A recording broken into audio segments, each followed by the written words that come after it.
সপ্তাহখানেক আগে পায়ে টান লেগে আর আমি হাঁটতেই পারছিলাম না, তাই সেদিন রাজ আমাকে অনেক হেল্প করেছে। ওয়ার্ক ফ্রম হোম নিয়ে আমাকে রেঁধে খাওয়াচ্ছে ইলিশ মাছের ঝোল। কি রান্না করছো তুমি?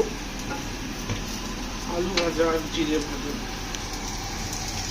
বিদেশ বিভুঁয়ে আমরা একে অন্যের দোসর। আজ ও না থাকলে আমাকে বেশ কষ্ট করেই রান্নাবান্না সব করতে হতো, তবে আজকে বললাম এটাই খুব সহজে রান্না হয়ে যায়। আজকের মেনু খুব সিম্পল, ভেন্ডি সেদ্ধ আর বেগুন আলু দিয়ে ইলিশের পাতলা ঝোল। এটা রাজদীপের রান্না করে। আজ পায়ে টন ধরার অজুহাতে প্রথমবার রাজের হাতে রান্না খেতে পারবো। না হলে এই বিদেশ বিভুঁয়ে সবাই রান্না টুকটাক করলেও রাজ কোনোদিনই রান্নাঘরে সেরকম একটা যায় না।